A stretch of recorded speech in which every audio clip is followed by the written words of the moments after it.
The following program is a production of Pioneer Public Television.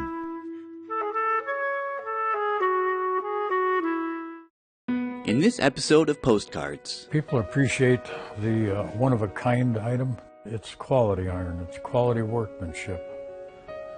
And I'd like to put that out. Clowning, you have to get right in there. You have to be right with the people, go right with them, and there's a certain amount of acting that goes with it. That first step to LA was a huge difference. You're in a city of 15 million people, and I come from a town of 500. I had more people in my apartment complex than I did in my entire town.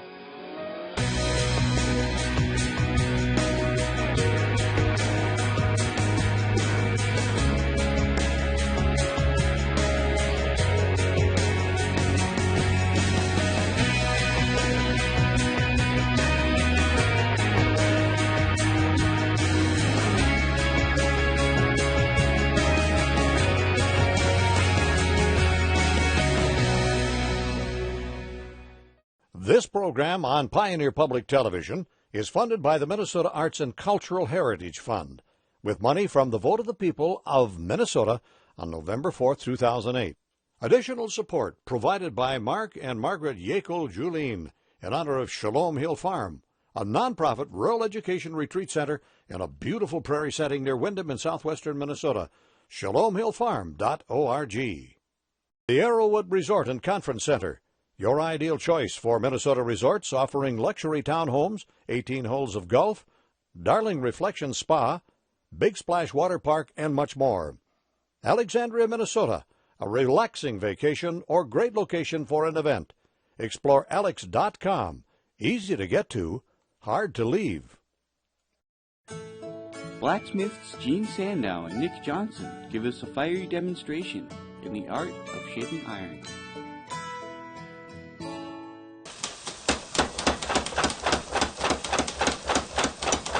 I started blacksmithing. I had an idea that something about it inspired me. I like it. It's fulfilling to be able to create something out of straight iron that's got some beauty. I built my own forge in the winter of 1965, and I started actually doing forge work in '86. I've made items in Madison. There's the hand railings at City Hall, ornamental security guards for the windows at the library, and tree guards, tree grates, and benches for the Klein Bank patio. This is a sample piece. When I did the tree guards at the Klein Bank, I needed a specific length, and I do not know what the length will be to start out with a blank piece of iron. When you do this and this and this, that stretches the length. And you hammer this flat, that also stretches. What you put the curl in, that shortens it. So by doing the process of what would be the same as a finished pickets in them tree guards, I didn't even know a known length to start with, and what this length turned out with would determine what I start out with for the real stuff. People appreciate the one-of-a-kind item. There's nothing that can replicate it. Some may try, but it won't be the same. There's a quality built into it. And this can carry through because it's quality iron. It's quality workmanship. And I'd like to put that out. And we became acquainted with Nick last year in March. And we got together, and I gave him some pointers and some ideas, and did a little mentoring, and this is what resulted today. And he's well on his way with blacksmithing, and I'm glad that I can share it with somebody. There's a few years yet, and I may not be doing it, and there's somebody to carry on in this area. As long as I can remember, I have liked the idea of working metal, and especially when you get to stick it in a fire and hit it with a hammer. But I mean, since childhood.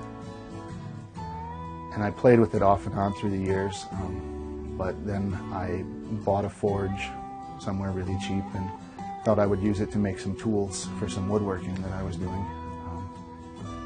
And after I got started with that, I fell in with Gene, and it just sort of snowballed. I am going to be making this little candle holder, which is based on one that was dug up in England, and it was dated at about the year 800 AD. So we're going to give it a shot. Start with a flat bar, 1/4 by 1 inch, into the fire. I think steel melts at about 3,000 degrees, and this fire will melt it if I'm not paying attention. All right, well, the first step is to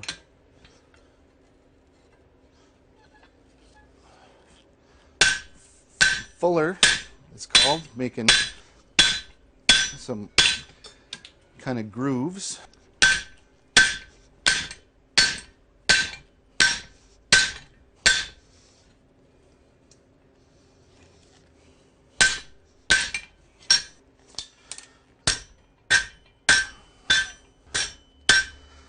It's going to be interesting.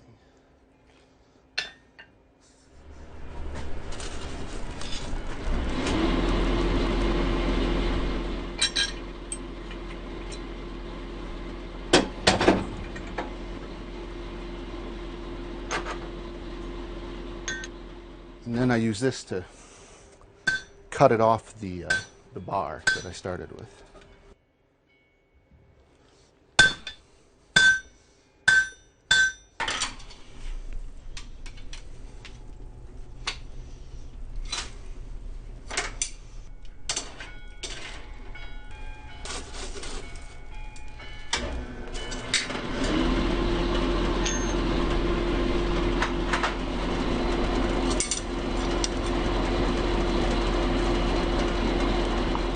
Next step is to draw out one of these ends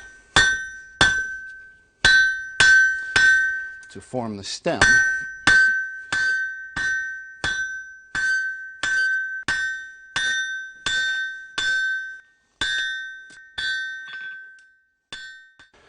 So right now it doesn't look any different than cold steel, but it's probably 1,000 degrees. I mean, if I dropped it on the mat here, it would smoke and flame and all sorts of good stuff, but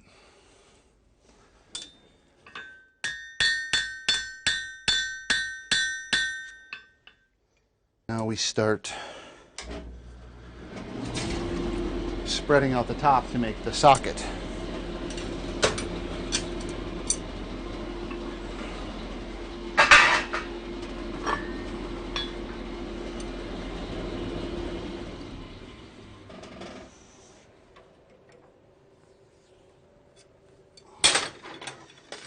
Using a rasp to straighten out the top edge. It was, I'm not really sure why, just to clean it up a little, make it look a little more even.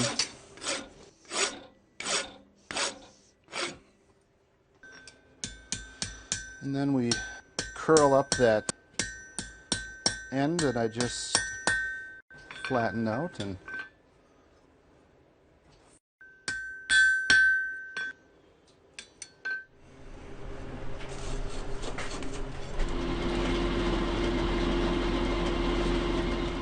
socket is pretty much finished there, so I take the wire brush and kind of scrub some of the loose scale off of it. The scale is the result of a reaction between oxygen in the air and the iron. It's a relative of ordinary rust. It shows up whenever you get steel or iron to a visible color. When you heat it up enough that it starts to turn red, it'll start to form scale.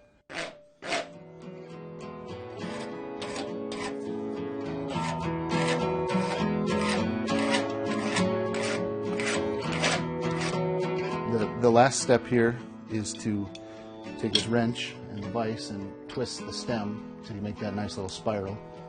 Just a little decorative thing.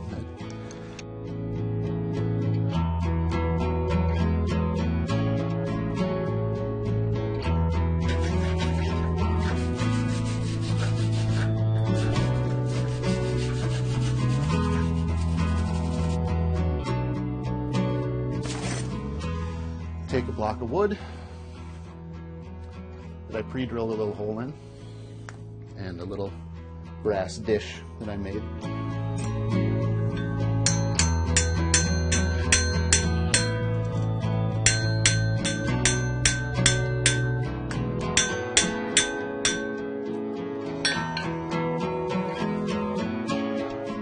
Then it's just a question of letting it cool and putting some sort of clear finish on it to keep it from rusting, because otherwise it will rust. That's all there is to it. I try to carry as much of the tradition through as possible with the coal forge and the hammering over the anvil, and many of the tools, the hammers, chisels, punches, and a lot of the forming tools are built. I build them myself. Any blacksmith, you just don't go to a convenience store and pick it up. You need to build it. It ultimately hasn't changed very much. I mean, iron is iron, and fire is fire, however you work it after the fact. I'm not sure that there's anything we can do now that they couldn't have done 1,000 years ago. They just would have had a different technique, and it would have been a lot harder. So, I mean, it's always kind of in your head to wonder, how would this project have been done without, you know, the arc welder? You get a lot of people asking about if you can make swords or things like that, because that's kind of what's left over in popular culture in the modern world. Nobody knows what a blacksmith does, and they've seen TV and movies and think, okay, well, you either shoe horses or you make swords. And there's so much more to it than that. And so I'm interested in some aspects, historical things, medieval style things, but mostly the more commonplace. One of my hammers, one of the ones I used today, was based on a picture of a hammer found in a Viking tool chest. You know, and that amuses me to no end. That I made a hammer that, you know, a Viking blacksmith could have picked up and just gone right to work with.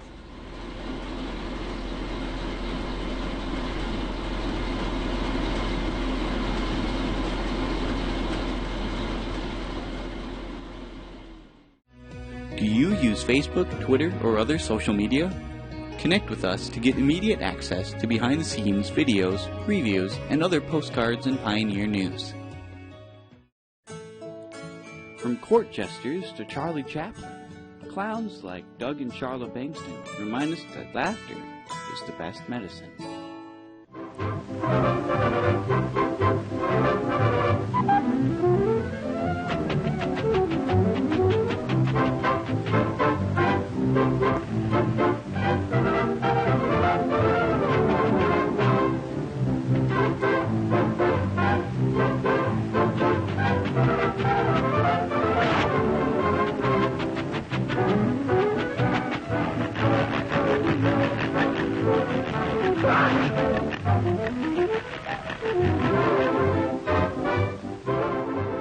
Clowning is a very, very old profession. It can be traced way back to the pharaohs and the Egyptians. So it's very old. It can also, and it's just evolved as it's gone up. We all know of the gesture clown, which took care of the kings and royalty and that stuff. And in about 1800s, then a gentleman in London really is credited with developing the first clown, the modern day clown.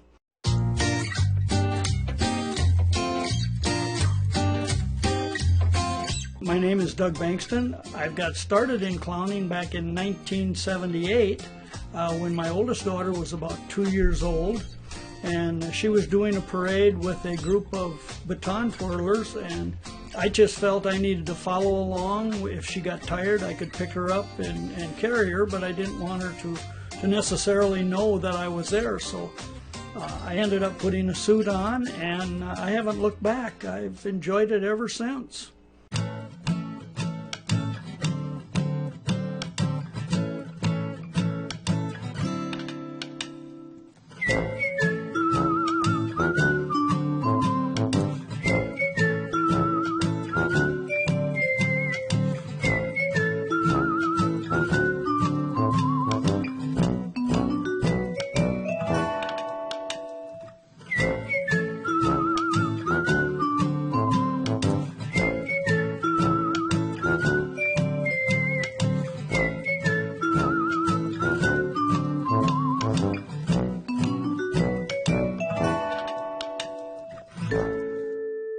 My mom made the first clown suit for me. She knew I had done this and was doing it and enjoying it. And so she said, you know, can I make the first clown suit for you? And boy, that's been, I suppose in 1997 is when she made that for me. Then I just slowly evolved into different suits and different outfits and just the way I put my face on and things like that. I just learned to do a lot of things by trial and error maybe, but that's how it kind of worked out for me. I've been clowning with my husband since 1997. And the first year we had 3 parades, and last year we had about 33 parades in the summer. And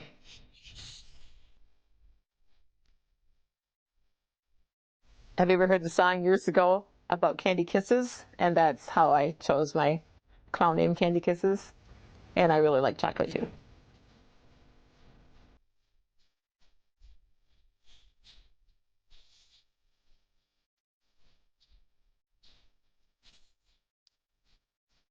She took a course and in what they call Clown College, and so she learned how to put the makeup on and different emotions, expressions, things like that.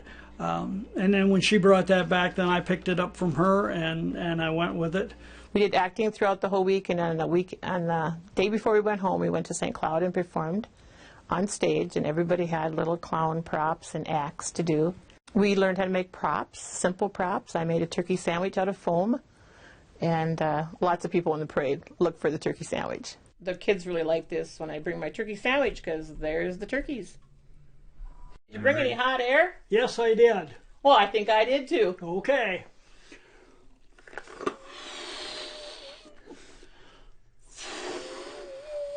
Think that's good? Yeah. Oh, a little more. And people think it's not a real balloon, but it's a real balloon, sharp needle. Happy face. Let's see if you can run the needle through the balloon without popping. Here we go. Don't get nervous now. Calm down. I think I can do it. Take a deep breath. You can do it.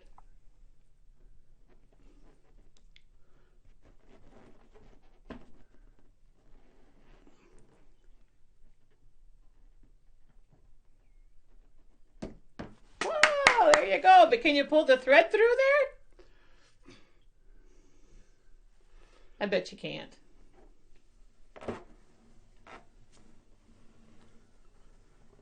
Give Happy Face a hand.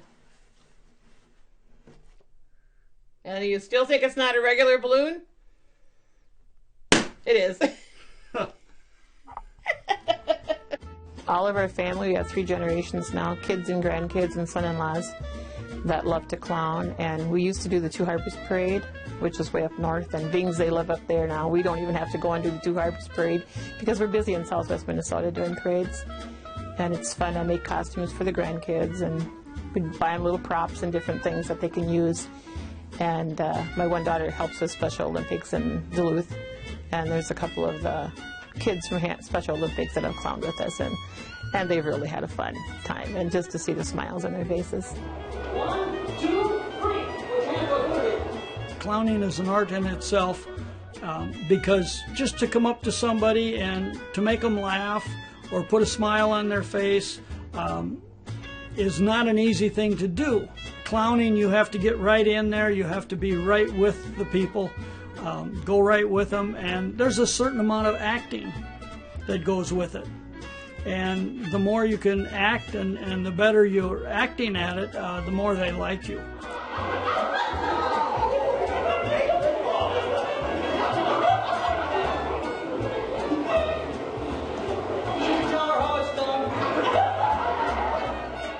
I often tell people I'm a multi-billionaire because if I just had a penny for every smile, making somebody laugh, making them smile, that's what makes me come back. There are so many sad people in the world today, and they just need a little laughter or a little smile in their face, and I think that's just one of the greatest things that I can provide for people. Do you have an idea for the postcards team? Email us, postcards@pioneer.org. We visit farm boy Jeremiah James Korf in his hometown of Clarissa for a story of musical talents and ambition. You gotta find your own road. Life's not what you plan, but you make it work. Gonna make it work. My name's Jeremiah James Korf from Clarissa, Minnesota. I play music and I farm. Grew up in just a city of about 500 some people, Clarissa, Minnesota. As you can see, the whopping 681, I might have been a bit off then on my numbers of 550. I guess we've grown in a few years. Proud FFA supporters as well. It's a beautiful little town. If you blink at all in this little town, you're gonna miss it because it's just a small little, almost like a runway. This is where I went to elementary school, and my folks, we grew up just north of town here. That's where I was born and raised, and so this was the elementary, and then in Eagle Bend was the high school. Well, not quite the city lights, but it works. Yeah, I grew up milking cows. It was a dairy farm. My mom and dad worked extremely hard, and it was just kind of the daily thing. We'd do the chores before morning, before we went to school, go to your sport or whatever, and then come back home, do chores, and then basically go to bed right after that. It was kind of the routine. Nobody really in my family plays music. I mean, I remember my grandpa singing at church, and that's about it. So I started playing violin when I was like 6, and started going to, there was this lady, her name's Helen Holacek from Long Prairie. Go down there on Wednesdays, Dad would pick me up from school, and we'd do about a half-hour lesson, and it would only cost $2.50, and then there was Dad would take me out to burger afterwards at this little place called Gino's in Long Prairie, which was fun. So it kind of made it our little weekly ritual type thing. So it was a nice little door in to play music. We've never seen the world outside these roads. It's pretty grand though from what I'm told, and I may not get the chance to see it out there. But what I got's a beautiful, beautiful answer to prayer. When I look into those eyes, I see,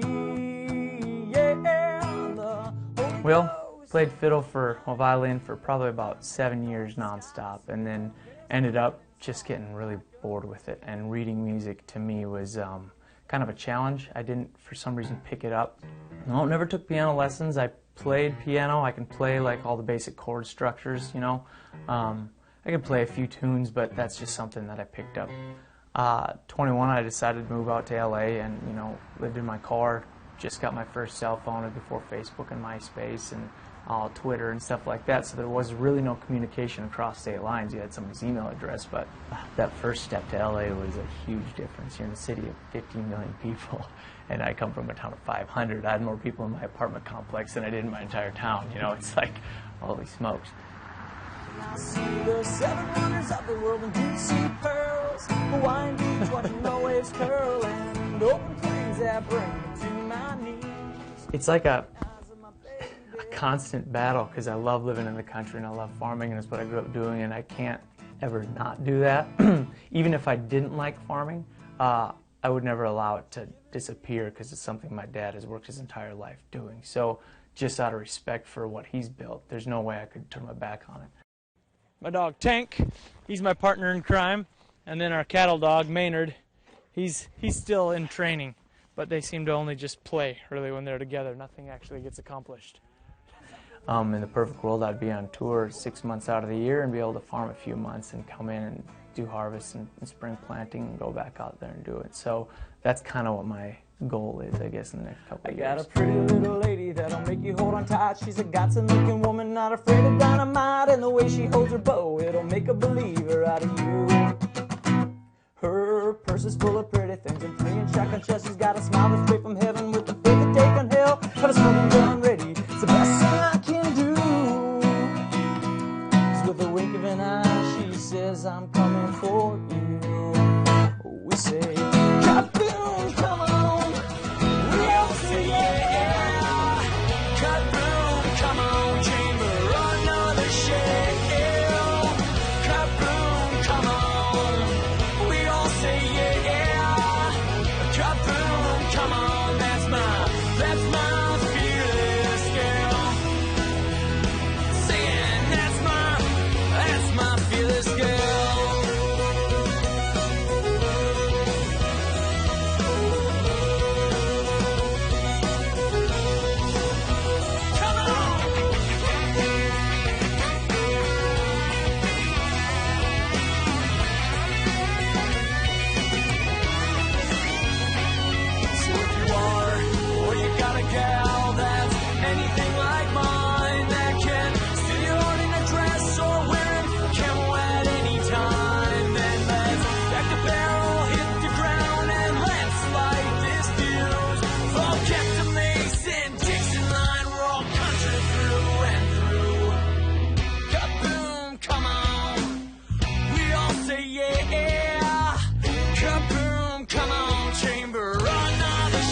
This program on Pioneer Public Television is funded by the Minnesota Arts and Cultural Heritage Fund, with money from the vote of the people of Minnesota on November 4th, 2008. Additional support provided by Mark and Margaret Yako Julien in honor of Shalom Hill Farm, a nonprofit rural education retreat center in a beautiful prairie setting near Windham in southwestern Minnesota. ShalomHillFarm.org. The Arrowwood Resort and Conference Center, your ideal choice for Minnesota resorts offering luxury townhomes, 18 holes of golf, Darling Reflection Spa, Big Splash Water Park, and much more. Alexandria, Minnesota, a relaxing vacation or great location for an event. Explore Alex.com. Easy to get to, hard to leave.